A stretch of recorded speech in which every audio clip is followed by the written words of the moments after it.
चले जी। So next हमारे पास है physics 10th class chapter number 1 simple harmonic motion, जिसके अंदर हम उनके न्यूमेरिकल्स को डिस्कस करेंगे। ठीक है, वन बाय वन कि हमने न्यूमेरिकल्स प्रॉब्लम्स को सॉल्व कैसे करना। ठीक है, चैप्टर का नाम हमारे पास है सिंपल हार्मोनिक मोशन। सबसे पहले समझ लेते हैं कि इस चैप्टर के अंदर बेसिकली हमने किन चीजों के बारे में स्टडी करनी। ठीक है, तो सिंपल हार्मोनिक मोशन, मोशन का मेन मतलब ये होता है सिंपल कि जब कोई भी ऑब्जेक्ट जो है वो अपनी पोजीशन को क्या कर रहा हो, चेंज कर रहा हो with the passage of time, change in position. तो मोशन की डेफिनेशन क्या है? Change in position. जब कोई भी ऑब्जेक्ट जो है वो अपनी पोजीशन को चेंज कर रहा होगा। पोजीशन से क्या मुराद है? पोजीशन से मुराद ये है कि वो पार्टिकल जो है, वो पोजीशन से क्या मुराद है कि वो जो पार्टिकल है, द पार्टिकल कहाँ पे पड़ा हुआ है, स्पेस के अंदर कहाँ पे पड़ा हुआ है, स्पेस के अंदर कहाँ पे पड़ा हुआ है, या कार्टेशियन सिस्टम में वो कहाँ पे पड़ा हुआ है, वो उसकी क्या कहलाएगी? पोजीशन कहलाएगी। फॉर एग्जाम्पल अगर हम बात करेंगे, मेरे पास एक एक्स वाई प्लेन है। ठीक है, that is X axis, that is Y axis. ठीक है, ये मेरे पास दो एक्सिस हैं, एक एक्स एक्सिस है और एक वाई एक्सिस है। यहाँ पे हमारे पास कोई ऑब्जेक्ट पड़ा हुआ है एम, जिसका मैस है एम। ठीक है, कोई ऑब्जेक्ट है जिसका मैस हमारे पास एम है। ओरिजिन के लिहाज से ये जहां पे पड़ा हुआ है वो इसकी कहलाएगी पोजीशन। वो इसकी क्या कहलाएगी? Position. At T one that is equals to 0। इसका मतलब ये है कि जब हमारे पास वक्त 0 होगा, टाइम 0 होगा, टाइम सिफर होगा, उस वक्त वो जो ऑब्जेक्ट है वो कार्टेशियन सिस्टम में इस पोजीशन पर पड़ा हुआ है। इस पोजीशन के जो कोऑर्डिनेट्स होंगे वो हमारे पास कहलाएंगे पी एक्स वाई। क्या कहलाएंगे? P x Y. पी क्या है? P is the particles position. X क्या है कि वो एक्स एक्सिस के अलोंग कितना है, और वाई क्या है कि वाई एक्सिस के अलोंग उसके जो कार्टेशियन पॉइंट्स हैं वो कहां पे। T0 पे वो पार्टिकल यहां पे पड़ा हुआ है जिसका मैस m है। जब थोड़ा वक्त गुजरेगा, टाइम गुजरेगा T2, when T2 does not equals to 0, मतलब पहले वक्त 0 था, जब हमने ऑब्जर्वेशन स्टार्ट की तब वक्त 0 था। हम ऑब्जर्व करते गए करते गए करते गए, टाइम गुजरता गया, टाइम गुजरता गया, फिर हमने देखा कि वही पार्टिकल जो T10 पर इस पोजीशन पे पड़ा था, कुछ टाइम गुजरने के बाद वो इस पोजीशन पे चला गया, मूव कर गया ना, अपनी पोजीशन को चेंज कर गया। अब ये ओरिजिन के लिहाज से जहां पे पड़ा हुआ है इसकी पोजीशन कहलाएगी पोजीशन 2। अब हो क्या रहा है? पोजीशन में चेंज आ रहा है। क्या आ रहा है? पोजीशन में चेंज आ रहा है। किसके लिहाज से? टाइम के लिहाज से। टाइम के लिहाज से पोजीशन में चेंज आ रहा है, लेकिन हमारा जो फ्रेम ऑफ रेफरेंस है वो क्या है? ओरिजिन। कि जब भी ओरिजिन के लिहाज से पार्टिकल अपनी पोजीशन को चेंज करता है तो हम कहते हैं कि वो पार्टिकल किसमें है? मोशन में।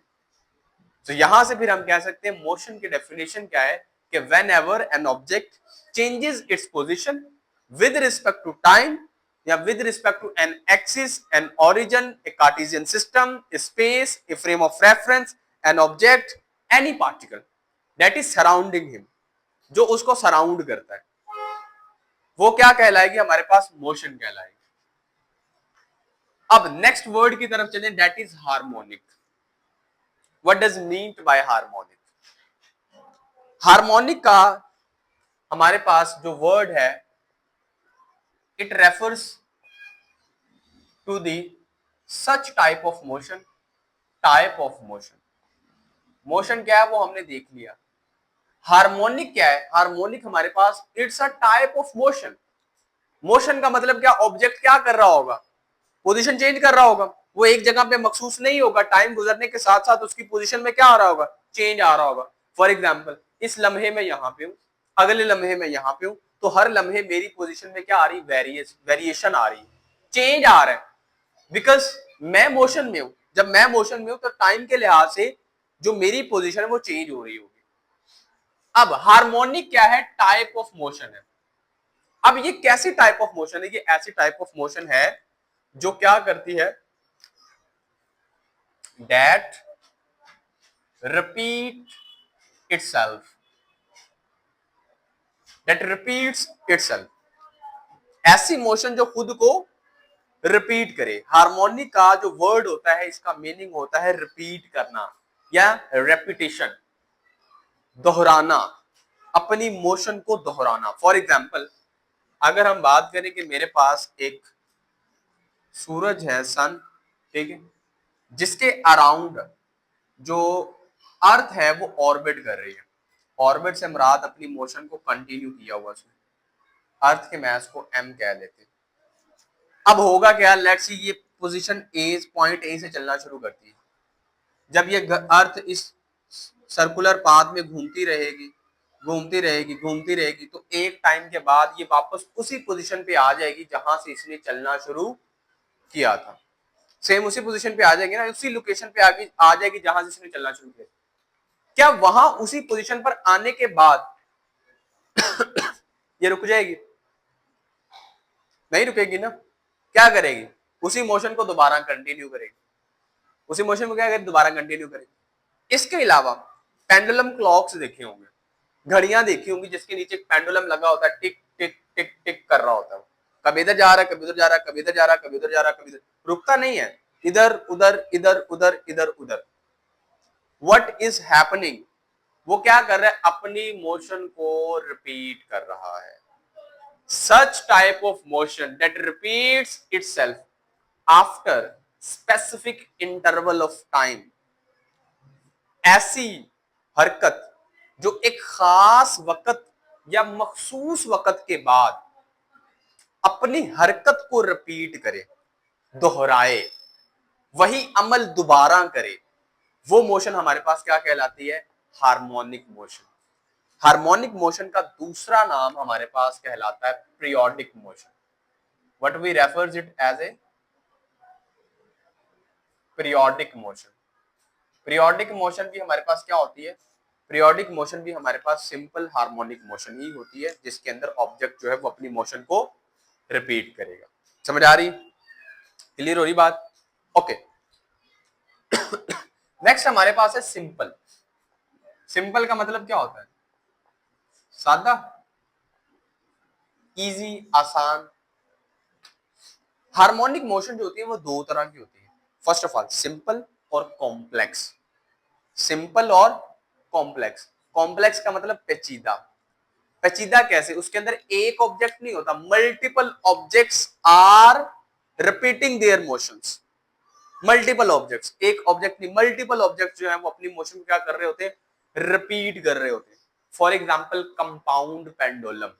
कंपाउंड पेंडुलम आगे जाके जब आप हायर क्लासेस के अंदर जाएंगे एक एक्सपेरिमेंट भी आएगा कंपाउंड पेंडुलम से रिलेटेड, वो आप परफॉर्म करेंगे। क्यों? उस कंपाउंड पेंडुलम के अंदर जो यूज हो रही है, it is not like a simple harmonic motion, it's a compound harmonic motion, जिसके अंदर हम कंपाउंड पेंडुलम को डिस्कस करते हैं। सिंपल हार्मोनिक मोशन के लिए जो होती है उसको हम सिंपल पेंडुलम कहते हैं। यहां से आपको ये भी कॉन्सेप्ट समझ आ गया कि हम जब पेंडुलम के बारे में बात करते हैं तो हम रेफर करते हैं सिंपल पेंडुलम के बारे में, नॉट कंपाउंड पेंडुलम के बारे में। कंपाउंड पेंडुलम की नेचर और होती है, सिंपल पेंडुलम और होता है। ठीक है, दोनों में अंतर है। सिंपल के लिए सिंपल हार्मोनिक मोशन, कंपाउंड के लिए कंपाउंड।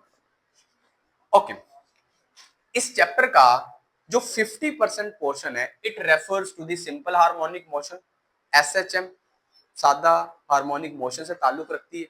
जबकि जो हाफ चैप्टर है वो किसके साथ रिलेट करता है? वेव्स के साथ। किसके साथ करता है? वेव्स के साथ। वेव्स क्या है? Waves is a kind of disturbance. ये हमारे पास क्या है? डिस्टर्बेंस है।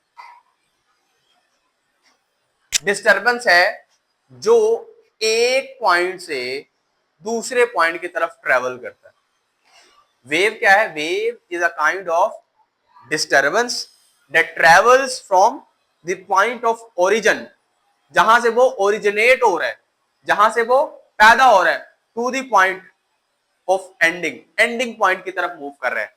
फॉर एग्जाम्पल, अगर हम एक टब ले लेते हैं, टब, वाटर टैप, उसके अंदर हम पानी को फिल कर लेते हैं, पानी is filled with water, sorry tub is filled with water, उसके अंदर हमने पानी को डाला हुआ है, ठीक है, पानी में पानी नहीं, वाटर जो वाटर टब है उसके अंदर हमने पानी को डाला हुआ है। अब पेंसिल की मदद से जो उसका नोक वाली साइड होती है उससे हम अप एंड डाउन मोशन करेंगे वाटर टैब के अंदर, उससे क्या होगा, हमारे पास कंजक्टिवली वेव्स पैदा होंगे, जहां से हम पेंसिल को up and down motion show करवाते हैं, वेव्स वहां से ओरिजिनेट हो रही हैं और टब के दूसरे एंड की तरफ ट्रांसफर हो रही होती है। तो वेव्स क्या है, वेव हमारे पास it's a kind of disturbance that travels from the point of origin to the ending point of the body या to the boundaries of the body, boundaries की तरफ वो ट्रेवल करता है। नेचर वाइज वेव्स हमारे पास different types की हो सकती है, मैकेनिकल वेव्स और इलेक्ट्रोमैग्नेटिक वेव्स। मैकेनिकल वेव्स वो होती हैं जिनको ट्रेवल करवाने के लिए, ट्रांसमिशन के लिए किसी ना किसी ट्रांसमिशन चैनल की जरूरत होती है। अब what is transmission channel? Medium जो उसको लेके जाता है, वेव्स को कैरी करता है, वेव्स को कैरी करता है, वो कहलाता है ट्रांसमिशन चैनल या हमारे पास मीडियम कहलाता है। तो वो वेव्स मैकेनिकल वेव्स कहलाएंगी जिनको ट्रांसफर करने के लिए हमें मीडियम की रिक्वायरमेंट होती है। वो वेव्स इलेक्ट्रोमैग्नेटिक वेव्स कहलाती हैं जिनको ट्रांसफर करने के लिए हमें किसी सर्टेन मीडियम की जरूरत नहीं होती। They can travel by itself from the vacuum, वो वैक्यूम से भी आ सकती है, उनके लिए किसी मीडियम की जरूरत नहीं होती। ठीक है, तो ये था all about introduction to the chapter which is simple harmonic motion. ठीक है, लेकिन हमारा टास्क क्या है, हमारा एजेंडा क्या है, हमने न्यूमेरिकल्स प्रॉब्लम्स को सॉल्व करना है। किनको सॉल्व करना है? Numerical problems.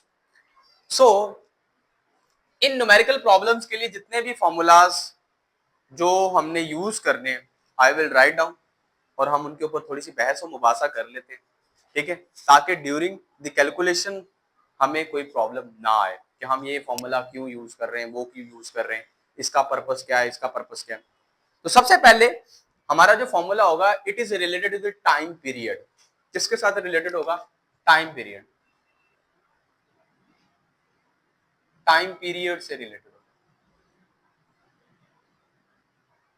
टाइम पीरियड हमारे पास दो चीजों का होगा, एक होगा हमारे पास स्प्रिंग मैस स्प्रिंग सिस्टम का, मैस स्प्रिंग सिस्टम, उसके लिए टाइम पीरियड का फॉर्मूला देखेंगे।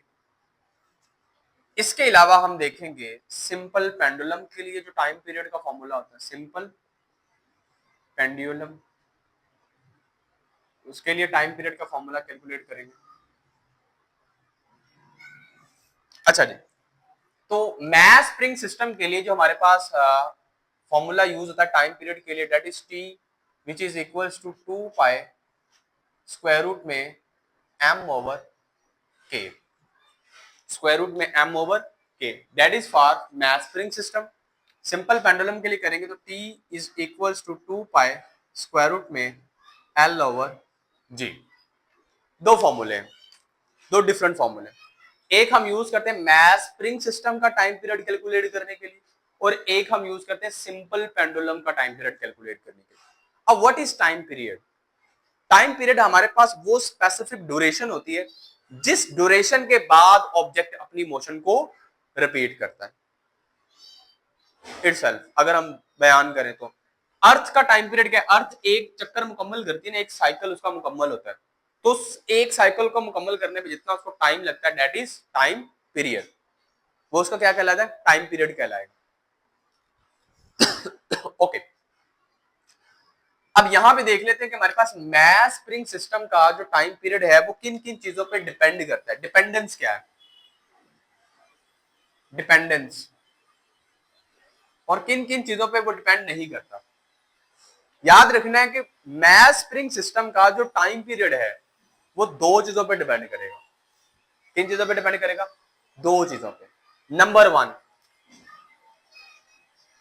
mass of the object या mass attached to the spring, कि स्प्रिंग के साथ आपने जो मैस अटैच किया हुआ है ये उस पे डिपेंड कर रहा होगा।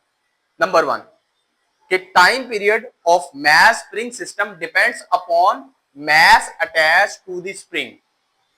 फॉर एग्जाम्पल इसको समझाने के लिए मैं एक एग्जाम्पल ले लेते हैं। लेट्स सी, ये एक हमारे पास फ्लोर है, इसके साथ मैंने एक स्प्रिंग लगाया है और इस स्प्रिंग के साथ मैंने मैस रखा है 1 kg का जो इसके साथ अटैच है, लेकिन एक मेरे पास एक और मैस भी पड़ा हुआ है लेकिन वो 2 kg का है, 2 kg का है। अब मेरे पास मैस तो 2 है लेकिन अटैच तो एक ही है ना, तो डिपेंडेंस क्या होगी टाइम पीरियड की, वो उस मैस पे डिपेंड करेगा जो स्प्रिंग के साथ अटैच है, ना कि उसके साथ जो सेपरेटली पड़ा हुआ है, सेपरेटली पड़ा हुआ है। तो यहां पे ये पॉइंट लिखा है mass attach to the spring, कि स्प्रिंग के साथ जो मैस लगा हुआ है ना उसका जो टाइम पीरियड है वो डिसाइड होगा मैस की वजह से। सेकंड चीज जो हमारे पास जिस पे टाइम पीरियड डिपेंड करता है that is spring constant. Spring constant जिसको हम जनरली के भी कहते हैं। Spring constant, what is spring constant?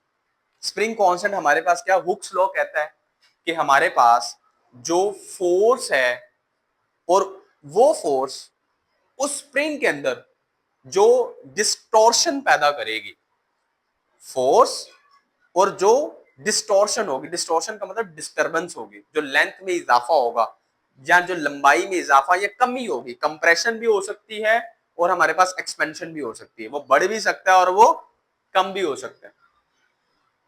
तो फोर्स और उस कंप्रेशन या उस डिस्टॉर्शन के दरमियान जो रेशो होती है, जो निस्बत होती है, वो क्या होती है, स्प्रिंग कांस्टेंट होती है के। अगर के की वैल्यू ज्यादा है तो इसका मतलब स्प्रिंग हार्ड होगा, और अगर के की वैल्यू कम है तो इसका मतलब है स्प्रिंग नरम होगा।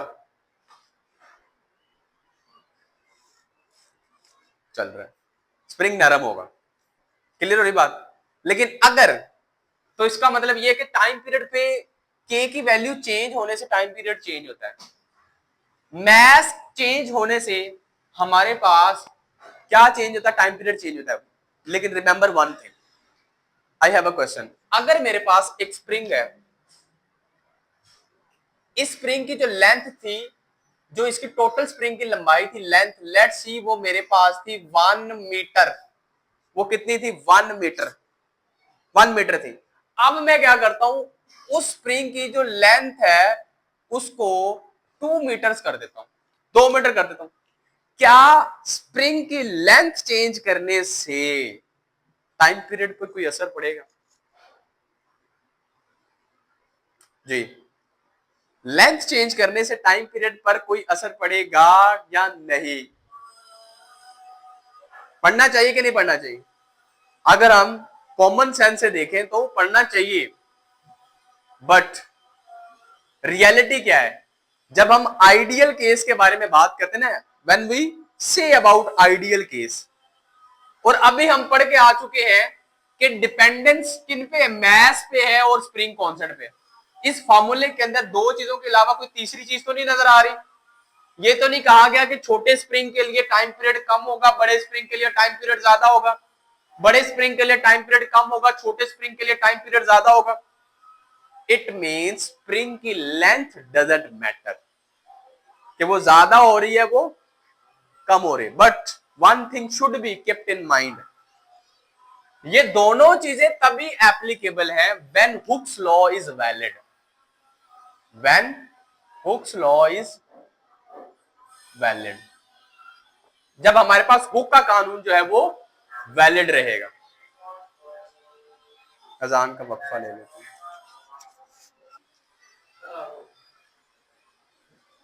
ओके, तो लेंथ जो है वो स्प्रिंग की वो मैटर नहीं करती, आप उसको कम कर लें या उसको ज्यादा कर लें। वापस आ जाए हम सिंपल पेंडुलम के ऊपर, कि अगर हमारे पास सिंपल पेंडुलम है तो इसकी भी हम डिपेंडेंस को देख लेते हैं कि सिंपल पेंडुलम का जो टाइम पीरियड है वो किन किन चीजों पे डिपेंड करता है, वो मैं कर लूंगा। अच्छा जी, तो डिपेंडेंस हमारे पास सिंपल पेंडुलम का जो टाइम पीरियड है वो किस चीज पे डिपेंड करता है, लेंथ ऑफ द स्ट्रिंग, धागे की लंबाई पे, ठीक है, जिसको हम यहां एल से शो किया हुआ है। जितनी लेंथ ज्यादा होगी ना उतना टाइम पीरियड ज्यादा होगा। कैसे? लंबा धागा आएगा, उसको जाने और आने में बहुत ज्यादा टाइम लगेगा, वक्फा लगेगा, जिस वजह से हम कह सकते हैं कि लेंथ कम या ज्यादा करने से हमारे पास जो सिंपल पेंडुलम का टाइम पीरियड है वो अफेक्ट होता है। क्लियर हो रही बात? दूसरा वो किस चीज पे डिपेंड करता है? That is gravitational gravitational acceleration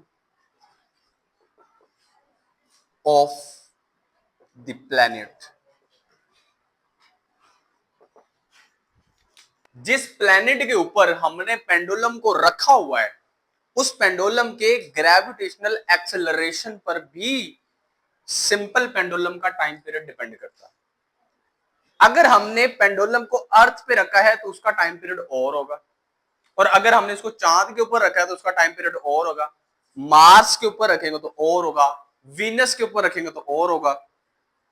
समझ आ रही कि नहीं आ रही? तो इट मींस जब हम प्लैनेट चेंज करेंगे तो प्लैनेट के चेंज होने से ग्रेविटेशनल एक्सेलरेशन, जिसको हम जी का नाम देते हैं, वो भी चेंज होगा, और जी के चेंज होने से हमारे पास जो टाइम पीरियड है वो भी क्या होगा?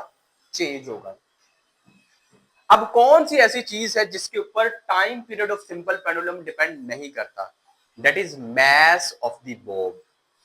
कि हमने जो गोला उस धागे के साथ बांधा हुआ है उसका मैस कितना है। मैस को कम या ज्यादा करने से हमारे पास टाइम पीरियड में किसी किस्म का कोई चेंज नहीं आ रहा था। टाइम पीरियड का किसी किस्म का कोई चेंज नहीं आ रहा था। एक दफा हुआ ये कि गैलीलियो गैलीलियाई जो साइंटिस्ट है वो ना चर्च में गया, और चर्च में ना उसने जाके बैठा, इबादत गाह थी जो भी, वो अपने मामलात परफॉर्म कर रहा था। तो उस चर्च के दरमियान में एक झूमर लगा हुआ था। झूमर लगा हुआ था। अब झूमर लगा हुआ था ना तो हल्की हल्की हवा आ रही थी खिड़की से, जिसकी वजह से वो झूमर जो था ना वो झूल रहा था। झूल रहा था। अब साइंटिस्ट बंदा था, हमारी तरह आम इंसान तो, नॉर्मल पर्सन तो नहीं था जो उसको इग्नोर कर देता।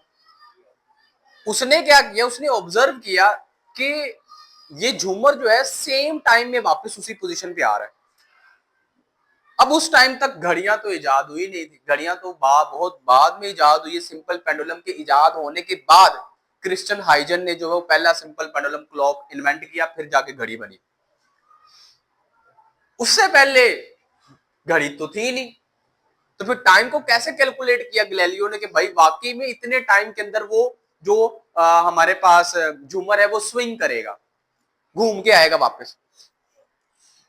लेकिन उसने दिमाग का इस्तेमाल किया, उसने नेचुरल क्लॉक का इस्तेमाल किया। नेचुरल क्लॉक नब्स, क्योंकि इंसान की जो नब्स है ना it repeats 72 times in 1 minute, जो है वो हमारे पास 2 टाइम्स तक ये रिपीट करती है। उसने देखा ये कि यहां से उसको यहां आने में कितनी टाइम्स तक नब्स जो है वो ओसिलेट करती है, फिर वापस आने में कितना टाइम लगता है।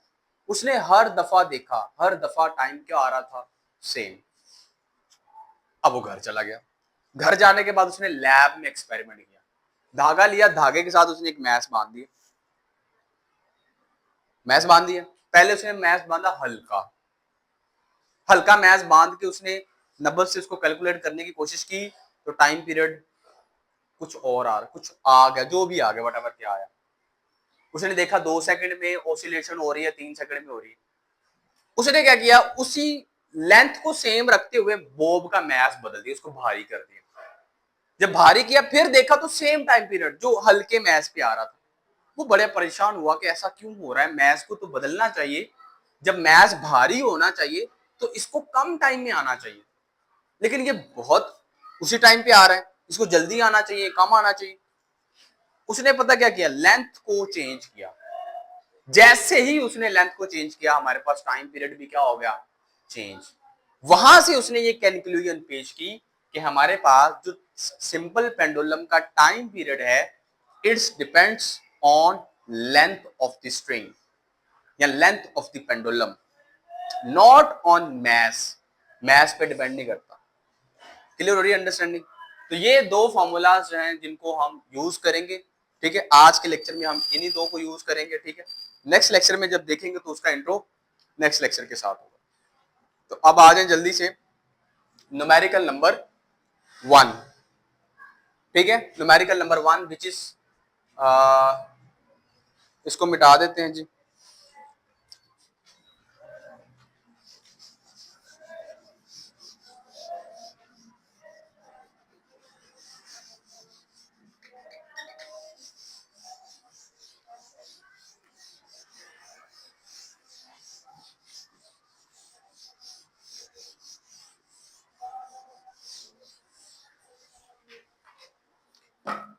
अच्छा ये न्यूमेरिकल नंबर 1 है 10.1। सबसे पहले हम गिवन डाटा के हमें दिया क्या हुआ है,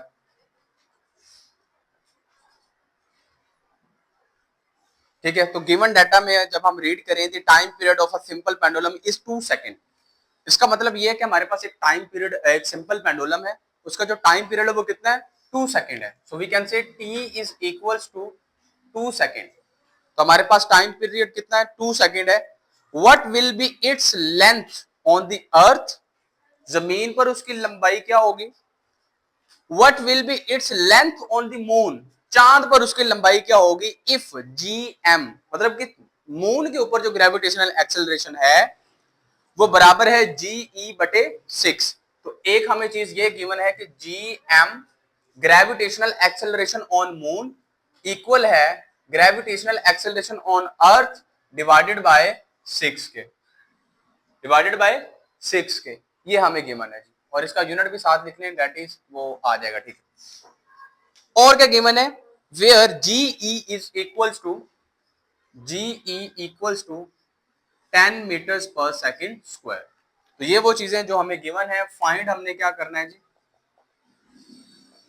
we have to find length on earth, so LE find करेंगे, और लेंथ ऑन मून, चांद के ऊपर जो लंबाई है उसको फाइंड करेंगे, ठीक है। तो इन दो चीजों को जो है वो हमने कैलकुलेट करना है। Let's start the calculation. So solution की तरफ जाएंगे। अच्छा जी, अब फाइंड हमने टाइम पीरियड गिवन है, तो टाइम पीरियड सिंपल पेंडुलम का जो टाइम पीरियड है उसको, उसका फॉर्मूला यूज करेंगे। सबसे पहले लिखेंगे as we know, as we know, जैसा कि हम जानते हैं जी। क्या जानते हैं जी, time period of pendulum is equals to 2 pi square root में L over G, square root में L ओवर जी। अब मैं टाइम पीरियड पहले फाइंड करूंगा अर्थ के लिए, so I will write it as for earth, जमीन के लिए। तो अब जमीन के लिए जहां जहां टाइम पीरियड है, टाइम पीरियड तो सेम रहेगा, इसको मैं टी ही लिखता हूं, 2 पाई भी सेम रहेगा, इसको भी 2 पाई ही लिख लेते। लेंथ की जगह पे मैं लिख देता हूं LE, लेंथ ऑन अर्थ, और GE ग्रेविटेशनल एक्सेलरेशन ऑन अर्थ। अब हमने लेंथ फाइंड करनी है, लेकिन लेंथ जो है वो स्क्वायर रूट के अंदर है, स्क्वायर रूट के अंदर है। अगर हमने लेंथ फाइंड करनी तो हमें इसको स्क्वायर रूट से बाहर निकालना पड़ेगा। तो बाहर निकालने के लिए हमें स्क्वायर रूट को खत्म करना पड़ेगा। तो उसके लिए हम क्या कर लेते हैं, सबसे पहले इसको क्या कर लेते हैं, taking square on both sides, दोनों तरफ स्क्वायर रूट ले लेते, स्क्वायर ले लेते हैं। ये बन जाएगा T square that is equals to 2 pi square that is equals to square root में LE ओवर GE, सारे का स्क्वायर, ये स्क्वायर रूट कैंसिल हो जाएगा, T square as it is आ जाएगा, 2 का स्क्वायर 4 होता है, पाई का स्क्वायर पाई आ जाएगा, और ये हमारे पास आ जाएगा क्रॉस LE ओवर GE। यहां तो समझ लगी। अच्छा जी, अब हमने फाइंड क्या करना है, LE फाइंड करना है। तो बाकी सबको उठा के उधर ले जाएंगे, डिवाइड हो रहा है, इधर आके मल्टीप्लाई हो जाएगा। सो ये बन जाएगा टी स्क्वायर GE, और ये हमारे पास मल्टीप्लाई हो रहा है, इधर आके क्या हो जाएगा, डिवाइड हो जाएगा, 4 pi square that is equals to length on earth, ठीक है। लेंथ के लिए हमने फॉर्मूला जो है उसको सब्स्टिट्यूट निकाल लिया। अब इसको सीधा करके लिखेंगे, so we can say LE length on earth will be equals to T square, जो टाइम पीरियड है with gravitational acceleration on earth divided by 4 pi square. अब क्या करेंगे जी, पुटिंग द वैल्यूज को सब्स्टिट्यूट करेंगे, पुटिंग वैल्यूज, कीमतें दर्ज करेंगे। अच्छा जी, कीमतें क्या है जी, L E as it is, time कितना है, टाइम है 2 सेकेंड, तो 2 का स्क्वायर आ जाएगा। जीई ग्रेविटेशनल एक्सेलरेशन कितना है 1 0 ओवर 4 एज इट इज, पाई की वैल्यू कितनी होती है 3.14, पाई का स्क्वायर है तो 3.14 का क्या हो जाएगा हमारे पास स्क्वायर हो जाएगा। यहां से समझ आ रही, L E will be equals to 2 का square 4 multiply by 10 over 4 as it is, 3.14 का स्क्वायर फाइंड करेंगे, 3.14 square will be equals to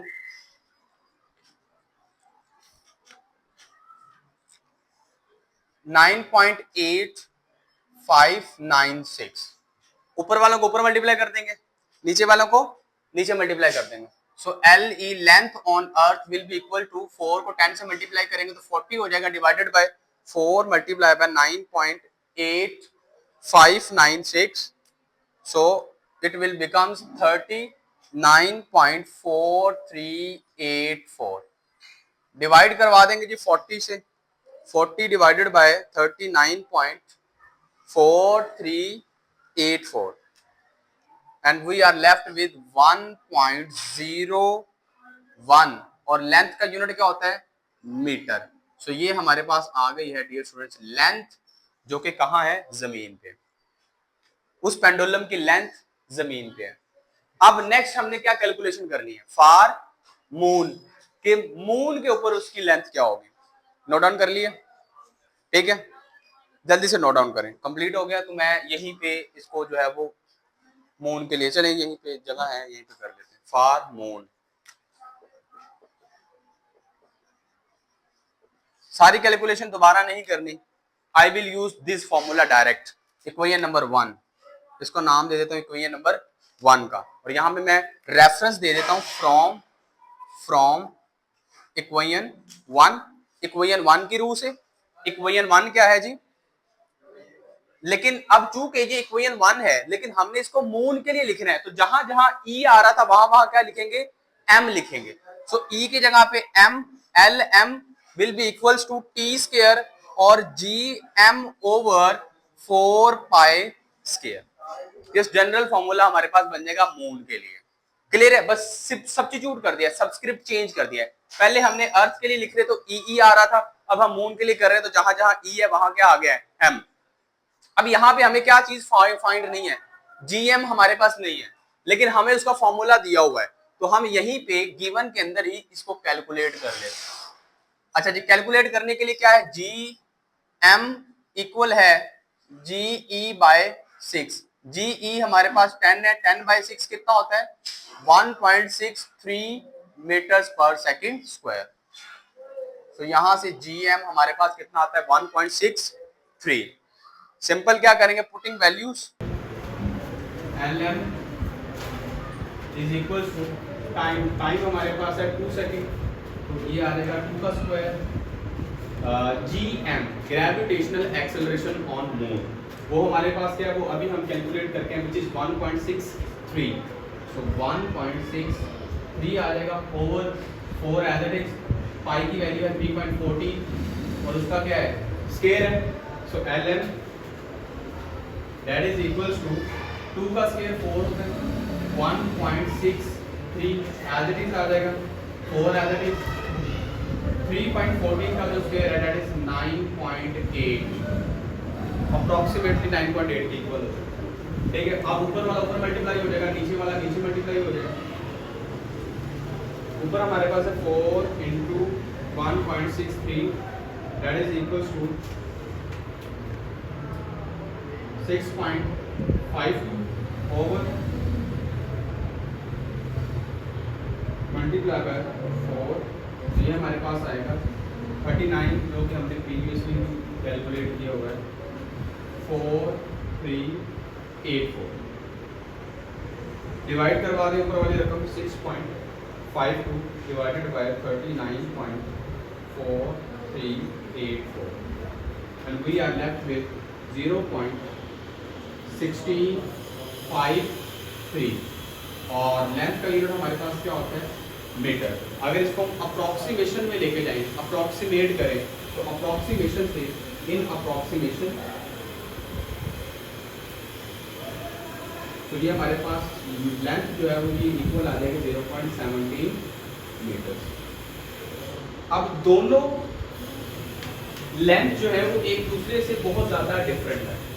time period क्या है, सेम है, टाइम पीरियड सेम है लेकिन लेंथ दोनों की डिफरेंट है। इसका मतलब ये कि जब हम सिंपल पेंडुलम को डिफरेंट प्लैनेट्स के ऊपर रखेंगे ना तो जी की वैल्यू चेंज होने से उनका जो टाइम पीरियड है वो भी क्या हो जाएगा, चेंज हो जाएगा।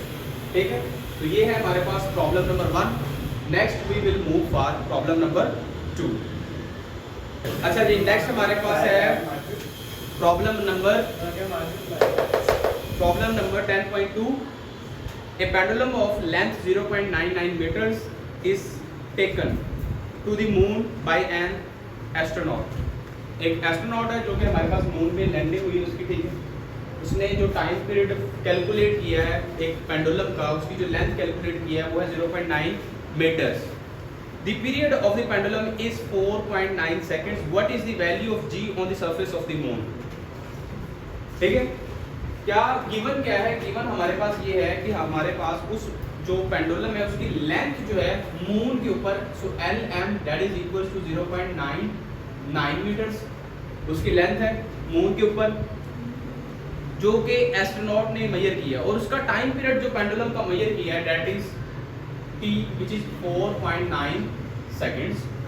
ठीक है, हमने फाइंड क्या करना है, ग्रेविटेशनल एक्सेलरेशन जी की वैल्यू फाइंड करनी है on the surface of the moon, कि हमारे पास मून के ऊपर जो ग्रेविटेशनल एक्सेलरेशन उसकी वैल्यू क्या होगी।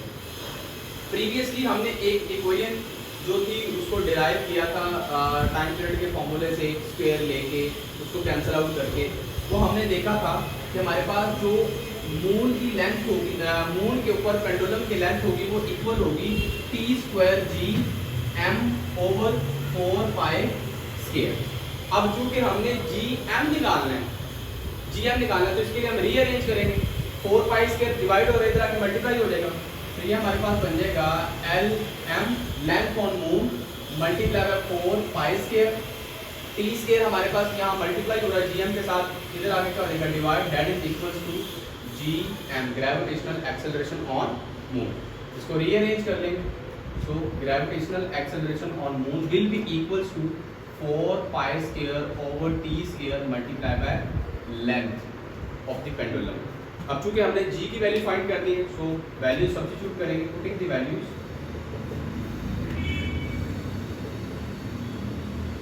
वैल्यू सब्स्टिट्यूट करेंगे, जीएम एज इट इज आ जाएगा, 4 एज इट इज आ जाएगा, पाई की वैल्यू 3.14 है तो 3.14 का स्क्वायर आ जाएगा। लेंथ हमारे पास कितनी है, लेंथ हमारे पास 0.99 है, that is 0.99 approximately. Time period हमारे पास आता है 4.9 सेकंड, तो इसका क्या आ जाएगा, स्क्वायर आ जाएगा, ऊपर सबको मल्टीप्लाई करें, 4 into 3.40 स्क्वायर मल्टीप्लाई बाय 0.99, तो ये हमारे पास आएगा अप्रॉक्सीमेटली 3.12।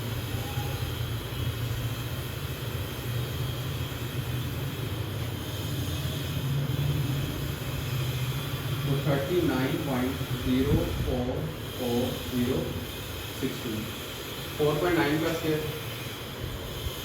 4.9 का स्क्वायर हमारे पास आता है 24.01, डिवाइड करा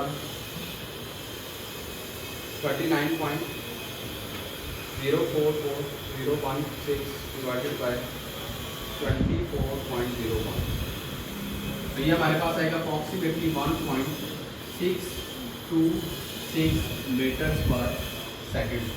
तो ये हमारे पास है मून के सरफेस के ऊपर जो ग्रेविटेशनल एक्सेलरेशन है, जिसकी वजह से जो मून है वो ऑब्जेक्ट्स को अपनी तरफ पुल करता है, पुल मीन्स खींचता है। यहाँ तक क्लियर होगी बात। ठीक है, तो ये हमारे पास 2 प्रॉब्लम्स हमने सॉल्व कर ली। नेक्स्ट प्रॉब्लम हम इसी सीरीज़ के सेकंड पार्ट के अंदर डिस्कस करेंगे। तब तक के लिए अल्लाह हाफ़िज़।